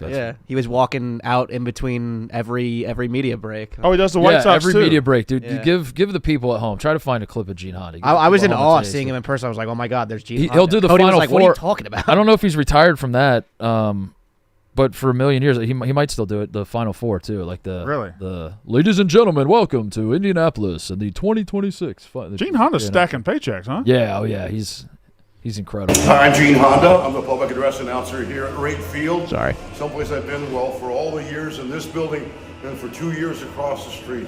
One of the things I love about this job, free candy. Mark, he's not smoking cigarettes in this clip. There he goes. Wait. Back from a cigarette. Hi, honey, I'm home. Test 1, 2, 3. Test 1, 2, 3, 4. Tonight we honor members of the Amateur City Elite Program for their standout God, he play sounds on the good. field, So good. in the classroom, and in the community. For the White Sox, I'm playing right field, number 47, Joshua Palacios. World Series champion, pitcher, number 20, John Garland. We got to get him. Good. We should get him here. Yeah, he's a Chicago guy. We could get him here. You think he would do the intros for the best show ever? That'd be sick. Or Yeah. Young off. I mean, he does everything, Brandon. I feel like he would, right? Yeah. Just gotta fit it in between smoke breaks. We can get 6. He can smoke in here. I don't care. That's true. Yeah. Yeah. Just let him smoke. Let him light up. And then for forever, we'll have a smell like cigarettes in here because of Gene Honda. I'd be honored. That would be awesome, actually. I'd be fucking honored. There's a musk of cigarettes. We should invite famous people with the caveat they can smoke in here if they want. Yeah. They can do anything. They can fuck on that couch if they want to. Whoa. As long as I'm not sleeping on it at the time. Yeah, that'd be preferable. Mm-hmm. Do you guys are too young to remember a time where places just smelled like cigarettes? No. You're not? Virginia, up until I was like 13, maybe 12, there was smoking and non-smoking. The first thing the hostess would ask you is smoking or non-smoking section? Yeah. And like the bowling alley, if you went to a bowling alley, was just the smoke. entire bowling alley was Like you go to a restaurant and they'd have like a divider that's like this. Brandon smoking cigarettes and I'm in the non-smoking section, just coughing my ass off. It is crazy to think about because you just go out to eat and it would just smell like cigarettes. Yeah. I think the TGI Fridays we went to every Friday when I was little, that was a sig place. A sig place, and you had to specify there too. And bars, forget it. I do think that I don't smoke cigarettes. I've never smoked cigarettes. I think cigarettes are pretty gross, probably, is where I lean. But I do like the idea of, like, allowing dive bars to have cigarettes. Like, I do like the idea of, like, you should be able to smoke inside in some places. Some places could use it. Can get away with it, right? Because you do like a smoking, like there are smoking lounges, right? Yeah. Your name's on one. Yeah. That's true. But yeah, I even as a guy who doesn't smoke, I wouldn't hate like walking into some of these dive bars in Chicago and there's just like a billow of cigarettes. Just getting hit by cigarette smoke. I wouldn't hate it. I know what I'm signing up for. Yeah. I know if I'm going to this bar, there's gonna be some cigarettes. I'm in a mood to go sit in some cigarette smoke. Yeah, why not? Okay. There was one in our college town that was like grandfathered in or something. After certain hours, you could do it, and I would just leave the bar with my hair smelling like cigarettes, and it would stick to your clothes, and Why are you fist bumping him, and why isn't he fist bumping you back? I don't know. I don't know what's happening there. You can't just fist bump. He didn't even say anything fist bump worthy. Smells like cigs. Yeah, he's like, just fucking went home, smelled like cigarettes, hair, clothes, everything. I don't know. That was just a sentence, though. You can't just. All right. Yesterday I used the bathroom and then I played on the internet for a while. Hell yeah. It's a great day. Hell yeah. Yeah. Take a nice. Blue Diamond Almonds and More are the flavorful nut mix, mixed nuts leveled up, almonds, cashews, and pistachios in 3 signature Blue Diamond flavors: honey roasted, smokehouse, roasted sea salt, freshness guaranteed, 5 grams of protein per serving. Other mixed nuts are stale, bland. They can't match Blue Diamond's flavor and freshness. Upgrade to the flavorful nut mix, Blue Diamond Almonds and More. Blue Diamond Almonds. All right, a little cleanup from yesterday. Unless you got something we want to. No, that's probably it, I would say. Yeah.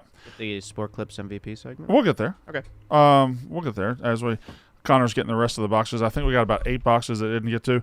This was here yesterday. What's in front of me, it was behind me, and when Josh knocked me on my knees, it kind of threw my entire. I just was useless for the rest of the show. Sure. But this is, Connor.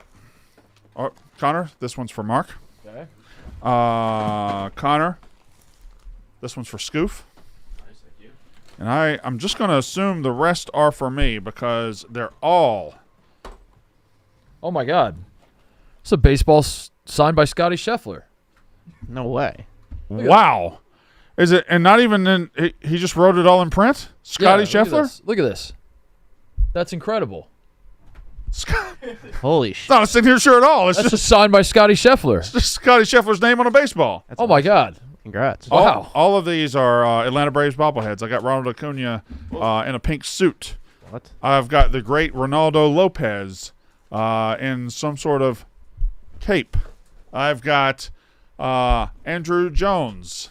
All Braves bobbleheads right here. How about that? We got Ozzie Albies. We have Ursher. What? Ursher, baby. You don't know Ursher? Oh, he's got Peace Up. A-Town down. And then his hat. That's right. Is A-Town Down. That's correct. Oh, my yes. God. Wait. Yeah. No, hold on. Yeah. Club with my homie. No, hold on. His hat is A-Town up.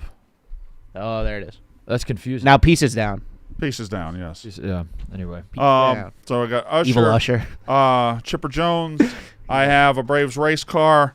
I have Rysel Iglesias, I believe is their closer this year. And there's a box here that says nothing. And, I got a 95 World Series ring. So, looks like I just won the 95 World Series championship. There you go. Yeah. You What about the 96 team? Mark got the 2015 one. I did, yeah. 2015 one right here. This is the third Bang. year in a row. Oh, that Bang. is. Yeah, 2015. I don't know if I caught that yesterday. I don't know if I saw it. Third year in a row, I've gotten a Wander Franco card. Yeah. Just Bryce Harper dapping up Wander Franco before a game. So that's cool. yeah. Someone sent in Pokemon cards yesterday and wanted me to rip them, so I'm going to do that real quick. I got Rockruff. Is that real? That's a real thing? Yeah. Caterpie. Magmar. These suck, dude. Wooloo. Verizon. Mm-hmm. Hops Choice Band. Articuno. That's a good one. Whoa. Clang. Uh-huh. Tadbulb. This one's shiny, so it must be good. No, do the Ludicolo. reaction. And then Basic Energy. Oh my, holy shit, Basic. Oh! No way. Oh my God. Uh-oh. Oh my God. Use this code to unlock your online reward. Visit Pokemon.com. Holy shit. I got the QR code. So there, I don't know if any of these are good or not. Connor, you just put the boxes out there. Yeah. So that I got to go all the way around my desk. So I got to get my ass up. I'll just keep doing Pokemon cards, I guess. I don't know. What pack is it, Mark? This is the Scarlet and Violet Journey Together Nice. pack. Don't know what that means. You give Mark a box. I do collect Pokemon cards, I think. You think you collect Pokemon? Well, I have a bunch under my desk. I don't know what any of them are. I was trying to Were those for Tommy at first? I was trying to bond with your son. Yeah. Didn't really work. The secret is Tommy's kind of unbondable. He has to bond to you. Petalil? Bless you. Piloswine? Oh, that's a good one. That sounds delicious. Kufant? Kufant? Spaghetti? Spaghettios. Hops, Cramorant, Ja Morant or something? Cramorant. Maractus. Cincio. Bam Margera. What's that one? Bam Margera, I don't. Margarina.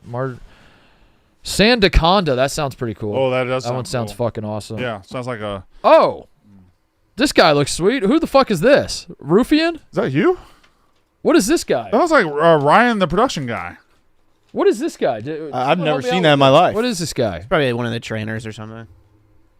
And then I got Basic Energy, whatever that means. So.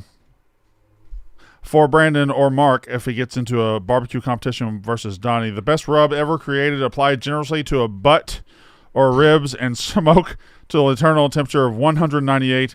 Also great on chicken. Love the show. So this guy I don't know if it's his or if he just likes it. Strawberries shake on barbecue seasoning. That's a great gift. Yeah, it's fantastic. I've got a lot of seasonings. I got one more pack. Rimmerade. I think it's Rimmerod. Rimmerod. Carablast. Kecleon. This one looks stupid. That looks stupid. Torchic. Stupid. Oh, Gollum. Connor, you'll like this one. Star Wars. No. Gollum from Star Wars. Escavalier. What the fuck is this? Brock's Scouting? What does that mean? I don't know. What does it say the effect is? Search your deck for up to 2 basic Pokemon or 1 evolution Pokemon. Reveal them and put them into your hand. Then shuffle. I want to play Pokemon. Can we play? Anybody want to play? Let's play. That's a Maresh. He's got a bunch of extras. Rush is busy. Paldine Wooper. There's that one. Another Maractus. Lycanroc. That one looks kind of cool. It's shiny, so that's cool. And then Basic Energy. A lot of Basic Energies. Hell yeah. All right, TJ. that's What? my Pokemon. Throw this to pulls. TJ. Oh. Is that Connor. What is in there? Do you want a Tubby Smith bobblehead? Yes. Okay. Tubby Smith. Do you want a deflated Kentucky basketball signed by? Work on that signature for me. Okay, here we go. This is This didn't have a note in it, but I assume this guy's from Kentucky. Dolphins hat. Jack. Kentucky Jack. Jack Daniels? That would be. Could it be Jack Daniels? He's more of a Tennessee guy, is he not? Of a bat from the Louisville Slugger Factory, Louisville Slugger Museum. Josh Harrelson. Harrelson. Josh Harrelson. This is Josh Harrelson. Holy shit! You have a Josh Harrelson signed basketball. Number 55, Josh Harrelson. Yeah. So that's cool. Yeah, we're just finishing up the string here on the opening day. Thank you very much for I have a puck here from the Kentucky Thoroughbreds, and then I have another puck from the 2002 Salt Lake Winter Olympic Games. And now, the thing about Salt Lake, you would think that it's called Salt Lake City. Yeah. And so by the name, it means the Great Salt Lake is right by the city. No, that's not the case. No, kind of like Manitoba, right? It's not even. Reminds me of Winnipeg. Oh shit. Close. Reminds me exactly of Winnipeg. You have scissors in your hand. Manitoba, Canada. Fink. Winnipeg. Manitoba, Canada. Michael, I got you. Michael from Virginia sent a package with a bunch of Dungeons and Dragons stamps. Brandon, that's kind of cool. Oh wow! Yeah, a lot of nerd stamps. If Aiden Holloway had those stamps, he wouldn't be in jail right now. That's right. I guess he's not in jail. He's in walkthroughs. Yeah. Michael from Virginia writes a note and he says the following. He says, "Thank you so much for what you do. Think you'll appreciate these more than I do. Some early 90s Bo Jackson and Randy Johnson cards. Oh, hey. I think the Bo Breaker card is actually decent. Would love for y'all to get it graded or for Big Cat to eat it. Also, that's a big variance. If Brandon needs a producer for more cowbell, I'm your guy," he says. Oh, wow. What's his name? Michael. Yeah, there you go. Okay. His Twitter's he looks like he's a Virginia Tech fan. Mm-hmm. From Virginia. Well, Bo Breaker. This is the card that he says might be worth something. Bo Jackson breaking his bat over his knee. I'll get this one later. I can't get onto it. I think holding it close to the camera is helpful. It's actually not. It makes it. Someone hold it back here. It's focused on your face. Yeah, there you go. Bo Breaker breaking the bat. A lot of cool cards. Bo Jackson, Dale Murphy's in here, Brandon. This took forever to get in. Eddie Murray. Brandon, Mark, and the Mosley crew. This is a long letter, but I'm going to read it, even though it is signed by no one. Okay. Okay. Oh, wow. Oh, that's sweet. Wow, that is. What is that? What's the screen do? It's an alarm clock. Oh, that's good for you. That's all perfect. Yeah. I wanted to write and say how much I enjoy the show. I started watching Mostly Sports a couple years ago. It's become part of my daily routine. The mix of real sports talk, random bits, and the way you both bounce off each other. How'd they hear about that? You be bouncing off.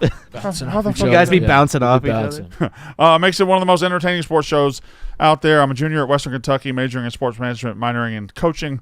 Spent the last 2 seasons working as equipment manager for WKU football. This year I transitioned to a coaching role with the quarterbacks and tight ends. Being around the program has been an unbelievable experience. I'm going to skip forward a little bit. I know you love college football, so I got to talk about the tops for a second. Western Kentucky has some guys this year, so people keep an eye on. And more like that. Mark, since you're the basketball brain of the operation, I got to bring up Kentucky basketball. Being in Bowling Green, you're surrounded by Kentucky fans everywhere you go. Mm-hmm. Mostly sports has become something I throw on after long days around the facility. It feels like sitting around talking about sports with your friends, which is probably why so many people enjoy it. Shows like yours make the grind of working in sports a little easier. Wow, that's nice. If you guys want WKU gear, I'd be more than happy to send a care package your way. I thought that's what you just did. That's nice. It's a nice note. Toppies. Yeah, but he didn't put his name on it. Bowling Green, Corvette museum there? Is it? I've stayed in Bowling Green a couple Corvette, times. I think. Have you been to both? Maybe I'm Bowling wrong. Greens? I haven't been to the Ohio one. I've been to both. I've been to Bowling Green, Kentucky. Bowling Green, Kentucky, surprisingly big and a nice town. Yeah, quite nice. Interstate runs right through it. I think the Corvette museum is there. Yeah, if memory serves. I know what you're talking about, Memory but serves. I've stayed there. It's like the National Corvette Museum. I've stayed there. That seems to be the more important thing here. Brandon, you ever stay in Bowling Green before? Yeah, because there's a National Corvette Museum. Oh, yeah. Have you not heard of the fucking... The Corvettes, dude. If you like Corvettes, you're going to love the National Corvette Museum. Yeah. If you don't like Corvettes, stay away. You're not going to like it as much. You're going to hate it. There better not be a Corvette in there. I'm afraid. In the box? Did he send us a Corvette? I have a deathly fear of That would be sweet. His letter said, There's a little something from my hometown. if you Please ever enjoy, and it's a Corvette. If you guys ever want some WKU gear, I'd be more than happy to send a care package. Yet when I opened the box that he sent, Well, he wants to know that you want it before he sends the WKU gear, I think. Maybe he's just but no, he doesn't. Oh, 'cause he still did. There's all right. fast service. I There's take it Western back. Kentucky gear. Wow, that was quick. Fast service. So I'm not real. Wow. I'm not real sure what the question was for. I mean, you said yes to the question that you wanted more gear, right? Yeah. Hilltoppers. Oh, this is a hoodie. Again, I What is that? maybe it's a bunch of stickers that say Tops on it. That's probably what the helmet decals. Those are probably leftovers. Oh yeah. That's sick. Those do look like they go on the side of a helmet. Thank God I said yes to the question. Yeah. Because I got Hilltoppers hats for everybody. Oh, that's awesome. Yeah. Send it my way. Hilltopper. You want tan or black? Black. I mean hat. Yeah, black. Okay, all right. For the clip, I'm going to say black. but give me a tan one, too. Give me a... Connor, You know what I didn't realize I black. want? You know what I didn't realize I wanted it until you open up the decals. We should have a helmet with like the Senior Bowl helmet, like have all the decals all over it. We should just have a mostly sports helmet that we just slap decals on. What about that idea? Mm-hmm. That's a phenomenal idea, Mark. You like that, Connor? Yeah. I'll take a tan hat though. All right. This might be the last box we open, and we'll just open the rest off camera because There are some over here too. TJ has one. Hooray! That was a great throw, and you, Connor. Hooray! Titus. Yeah. Yep. Ebo. Let's see here. My hands are off today. Cody. Blutman. Kate. Kate. Nick. Oh. Shay. Kate. KB. Really? Big Cat. Seriously? And Dan. What the fuck? Dude, these are decals. More decals. How about that? And no, you can have the BFW one. Should just slap a... Okay, that box is just going to be all Western Kentucky shirts. I think we all get the point of that, and I appreciate him sending them, but there are hundreds of WKU shirts in here, so I'm not going to bore the rest of the audience with the probably more Western Kentucky merch that is in the actual state of Western Kentucky. He said if you want Western Kentucky merch, let me know. Also, I just sent you everything. 45 pounds of Western Kentucky. Yes. Incredibly nice. This is from James. James in New York sent a heavy box with a lot of shit, so I'll go through this real quick. It's a jersey wrapped in a book wrapped in a jersey.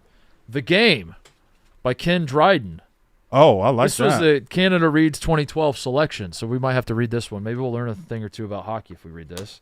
They might need appears that. to be a... What did you say, TJ? They need that. This is That's AC. I think that's CA. This That's is CA. Commercial appeal. Captain America. Colorado Avalanche. Oh. I don't know. Who's the It cost $31. So thank you for buying that. Sending that in. Fucking Mark. $31 jersey. How about that? This must be for me, being the Vegas Knights fan I am. Yep. This is of course Neil. Curly Neil. And Neil was able to pre-stain that for you. Stain it right there. Neil had a nice chocolate ice cream cone. That's baseball. What else? We got some hodgepodge. This is signed by Mickey Rourke of baseball, I think. The actor? We got some souvenir cups for Brandon. Here's a note in here. Yeah, let's see. Let's read the note. I do love being the souvenir cups guy. Thank you for receiving my box. It's not the nicest box, but hopefully you like something in it. Brandon, you were nice enough to take a picture with me at Army-Navy game, and I'll always appreciate that. Your beard looked even better in person. Mark, I went to Michigan OSU hockey game last year and saw a ball signed by you. Wow, okay. The air around the glass case was heavy with greatness, and is something I'll never forget. Connor, the way you talk about Philly sports infuriates me to no end. Respect. Watch Band of Brothers. Ebo, you bring a balance to the couch the same way Princess Leia and Spock brought balance to Arrakis when they defeated the Ice King. That's beautiful. TJ, you the fucking man. Thank you, family. James. You the fucking man, James. Is that the James? You the fucking man, James. Yeah, is that James from the James Sports Awards? Sent us like a patch, 9/11 patch, a bunch of cards. Just a hodgepodge. Baseball cards. Just a lot of stuff. Can we do a check-in with Cody real quick?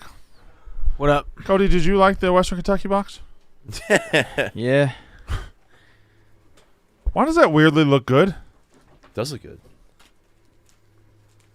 Okay, all right. Good stuff, Cody. Sports Illustrated, Orioles magazines. Oh, here you go, Evo. Some Orioles shit. Yeah. All right. James sent a lot of stuff. Thank you, James. Yep. James sent a lot of You the man, James. You're the fucking man, James. Yankees cards. Is he angling to be the number one James on the show? Because that's going to be tough. James must be a cop because he's got a lot of police patches. Or he has killed cops. Taking their Getting rid of patches. the evidence, yes. All right. What else? 2010 Yankees. This is from. Okay, I don't think that's who it's from. So. Do I have a box in front of me? No, I don't believe so. Oh, I don't know who this is from, but That Brandon, the poster thing. Have you opened that? I've tried and failed. Connor's going to open it. Okay. this is from Alexis for Brandon Walker. Here are some autographed Brandon Walker baseball cards. What? I haven't autographed anything. Oh, prospect named Brandon Walker? Is that so? Oh, I'll be goddamn. It's something I hope you enjoy as much as I enjoyed when I found them last year. I sent in Roger Maris. This year, enjoy the Pirates logo bobblehead for the studio. Wait, it's a logo bobblehead? It's a Oh yeah, I see of now. the guy. I see. Yeah, Yeah, yeah. it's the pirate. Yeah. He's hoisting the cone. That's baseball. Keep up the good work. I enjoy the show more and more every day. I can't wait to see what this year's shenanigans brings, especially Star Wars Day. Alexis. Yeah, pressure's starting to mount on you. By the way, we're not far from it. This weekend is a big writing weekend. Opening day means we're right around the corner from Star Wars Day. Star Wars Day is next up. This is the elimination chamber to, Connor, you realize if you were just sitting at your desk, you're sitting at your chair, you'd have a mic. You wouldn't have to. I'm trying to get the poster back from TJ. This is one of the most beat up boxes I've ever seen. This thing is, hold on. It's from U of D Athletics. University of Denver? I don't know. We'll find out as we go. Delaware? It is Delaware. Is there some Blue Hen merch in there? Delaware got reached out. We're about to find out. Oh, yes. Let's see. Delaware. And that is the best looking blue winged helmet in college football. This is a great helmet. That This is an a iconic phenomenal fucking helmet. That's what a helmet should look like. Yeah. Makes you think blue hens? Yes. Yes. That is just a great You see college that. football helmet. You think Delaware football. It's just like Now, Shout out to Blue Hens. we do have a conflict now. We just back-to-back Conference USA teams. We also have an AFC South conflict. Who are we siding with? For big customer. This one's for you. I'm supposed to sign him with It might be Delaware. Oh my God. I love Delaware. Yeah. Newark is a great city. Shout Grotto out Delaware. Pizza. Shout out Delaware. Destined to bowl, and then the DE. Is, I think I'm a Blue Hens All right, guy. all right. We got some Blue Hens hats. Shout out Delaware. You're telling me Delaware and Western Kentucky are in the same conference? Yep. Okay. Conference USA. Oh, we got some Delaware football bucket Oh. hats. Bucket hats! I want that. Blutman and TJ, I think. Cody, why don't you put the helmet on? All right. Cody, why don't you just go ahead and put that helmet on real quick? See how you look. By the way, that's just you. a helmet. It's a real deal. Yeah, that's a helmet. Some dry fits. Shout out Delaware. This is Shout out Delaware. Shout out Delaware. They call it Newark, not Newark. the 302. Connor. The area code. Oh, that was almost sick, Connor. This one looks good. Evo! Almost caught it with my Oh, foot. actually, TJ! That one didn't get close. That's fine. Sweet. Is there a note here? Happy opening day. Please enjoy this stuff courtesy of the Delaware football equipment staff. Family, go Hens. There we go. All right, with Delaware. They're in the same conference as Western Kentucky. Mm-hmm. That's all right. You say roll hens. Roll Hens. Old hens. Make a noise of him. Why do I look like the sun-made raisins gal? A little bit. You do a hen? Not really. Like, Do a hen. Nah, I can't do it. Can't do it. I just went to a Delaware alum wedding. Fuck. You look like the sun-made raisins gal. Hey, Cody, did you do your assignment? Yeah, do that joke. I gave you the Friars Club roast book. Pick a number.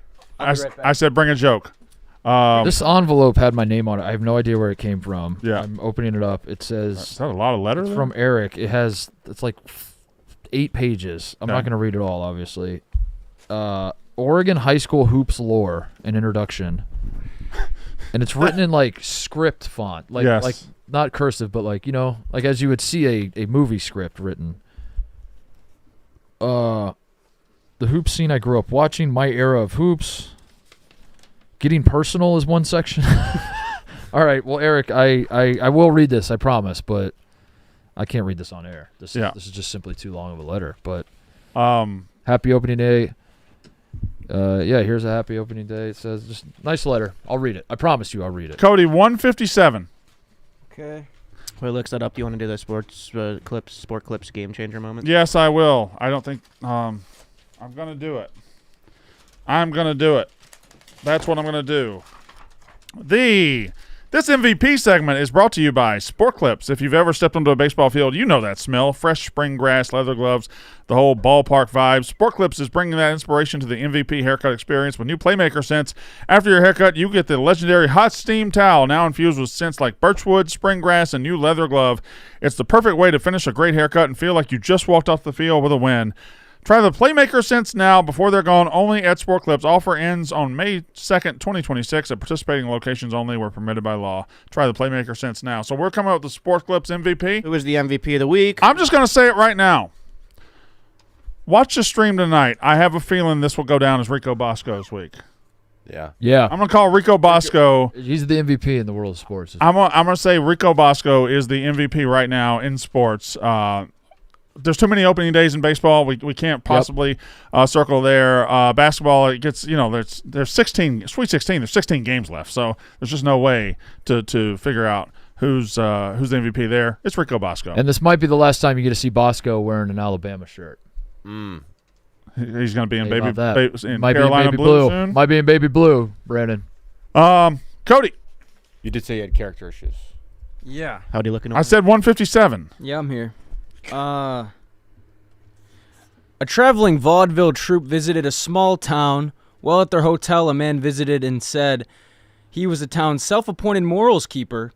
He'd heard that the troupe used dirty jokes in their act. The troupe's manager assured them that they did not. I didn't know it was going to be this long. The man said he'd be sitting in the first row with his wife, and if he heard any dirty language, he'd shut down the show.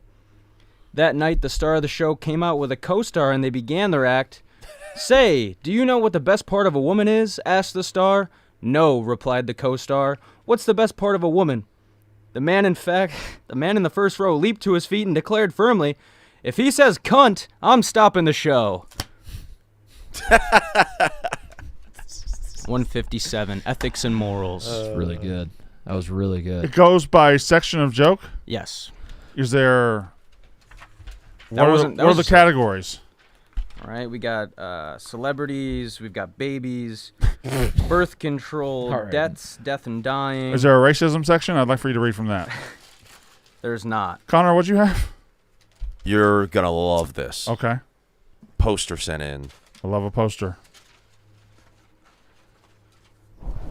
It's Shaggy DA. Oh, wow. That's awesome. We got a Shaggy DA poster for the studio. We got to frame that up. That's incredible. A real Shaggy dogs. That is fantastic. Shaggy DA, the only candidate with a law degree and a pedigree.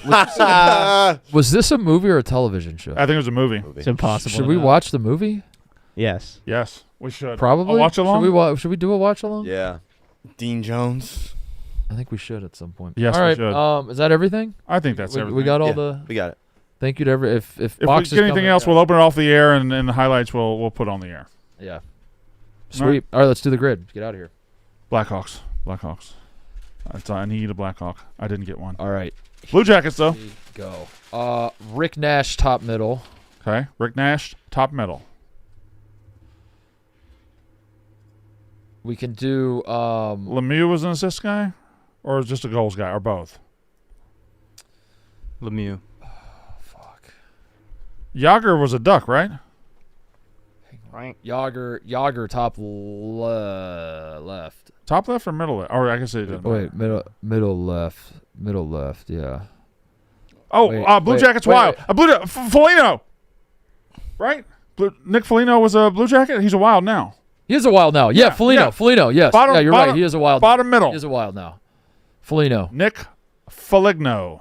Fuck, I can't think of a Delzato is a Duck Ranger. Do it. Yeah. I looked into Delzato recently. He's played for a lot of teams. That might be a name. Should we just do the 50-plus assists? I think it's got to be Lemieux. Wait, is Duck Crosby far right? Oh, Crosby. Yeah. Is Duck Penguin not Crosby? Not Yager? Whitney? Crosby? Did we play for the Ducks? Fuck, dude. Forget. I swear, Whit. Why don't we look him up? I thought I did one time, and he played for the Ducks. Okay, let's do it. Crosby's the easy one. Do Crosby. We'll save Whit for. Don't do Whit. Well, I mean, let's Wild. Let's try to work. Where's Wild? Hughes? Nino? Did Quinn Hughes have a 50-plus assist? What was the guy whose name Messier? was Yeah. Alla? Parise. Parise was the good one, right? Messier for the top right. Messier? Is 50 assists a lot? Yes. Does Blutman just not come to work anymore? I don't know. He said opening Let's day do. still. Oh fuck, dude. Him and White Boy Rick drank each other under the bleachers. Blue Jackets, Penguins. Blue Jackets, Penguins. Penguins. Blue Jackets, Penguins. Oh, I should know one. Blue I should know Jackets, one. Penguins. But it's like one of the best rivalries in hockey. So like a lot of people won't play for both. That's the problem. Yeah. It's a problem. You don't cannot cross get those somebody lines. to play for the Penguins. I think you got to go with your Whitney, right? Got it. I think Whitney's a Is Whitney the best we have right now? Wow. Dude, Whitney. Are we placing a Yager anywhere? Whitney played for the Penguins, right? Yes. I'm like 40% sure he played for the Ducks. That's enough. Is that enough to go with middle left? Yeah. Okay, Together, do Whitney. All right. Do Whitney middle left. Ray? There we go. Yeah. 10%. We got to get him a face. Yeah, that's crazy. What? You guys see the Secret Live Mormon Lives? Wild Duck? While we're here. Shut up. Chase is Miranda's ex-husband, and he Is might it Messier? he might be sleeping with Jesse. I think we gotta go top right. We gotta pull the trigger on something top right. We got They were getting frisky at the club. Messier was a center, right? Messier was awesome. Yeah. And he played his best hockey for the Rangers, did he not? It has to be Messier. It has to be Messier. It has to be. It has to be Messier.